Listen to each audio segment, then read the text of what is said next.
Candide ou l'optimisme, traduit de l'allemand de Monsieur le Docteur Half, avec les additions qu'on a trouvées dans la poche du docteur lorsqu'il mourut à Menden, l'an des grâces 1759. Chapitre 1er. Comment Candide fut élevé dans un beau château et comment il fut chassé de celui. Il y avait en Westphalie, dans les châteaux de messieurs les barons de Tintern, un jeune garçon à qui la nature avait donné le mœurs les plus douces. Sa physionomie annonçait son âme. Il avait le jugement assez droit avec l'esprit le plus simple. C'est, je crois, pour cette raison qu'on le nommait Candide.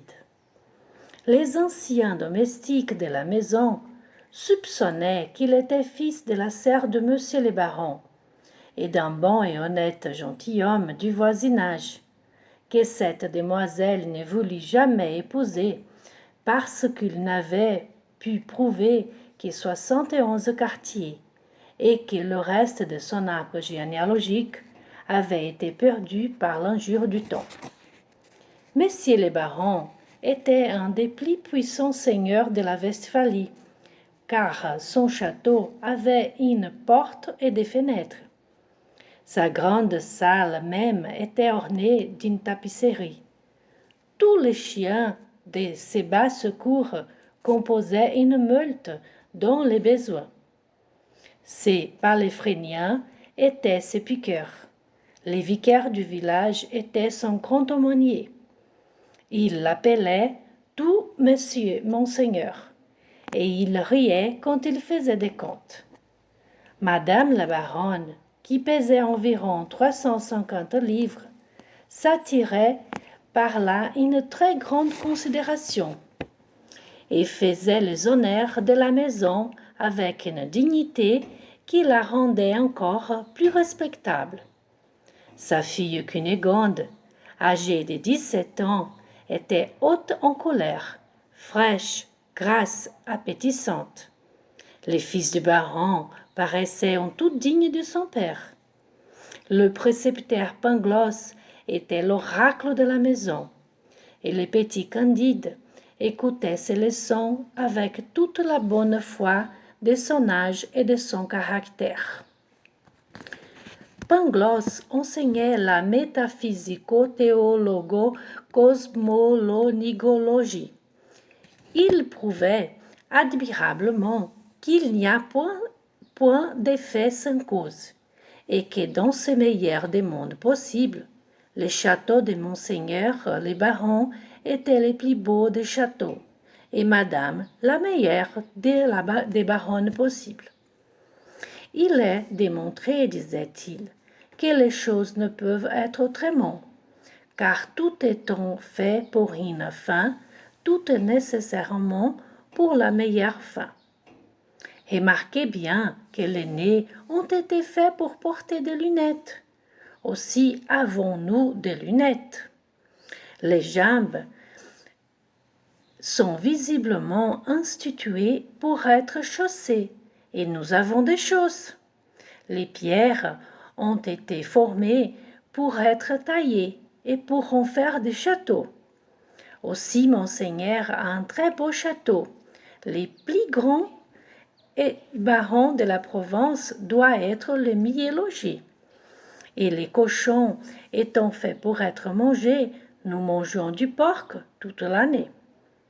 Par conséquent, ceux qui ont avancé que tout est bien ont dit une sottise.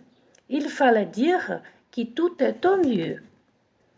Candide écoutait attentivement et croyait innocemment, car il trouvait mademoiselle Cunégonde extrêmement belle, quoiqu'il n'ait pris jamais la hardiesse de le lui dire.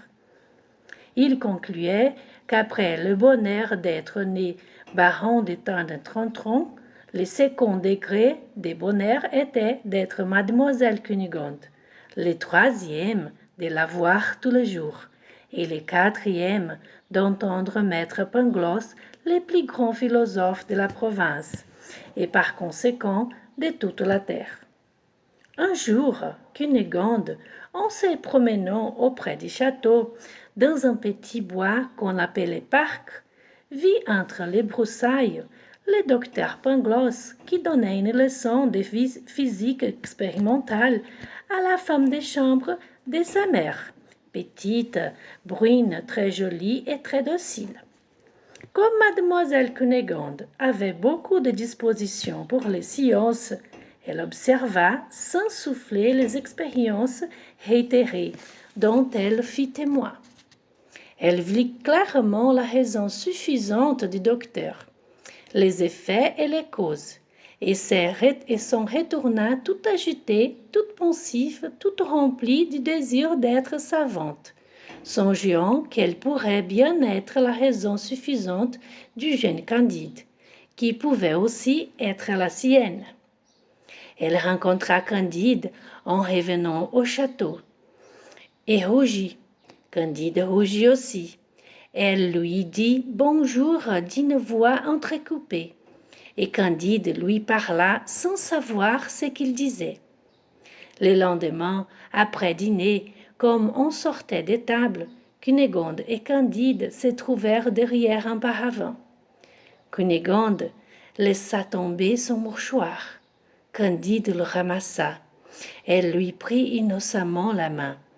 Le jeune homme baisa innocemment la main de la jeune demoiselle avec une vivacité, une sensibilité, une grâce toute particulière. Leurs bouches se rencontrèrent, leurs yeux s'enflammèrent, leurs genoux tremblèrent, leurs mains s'égarèrent.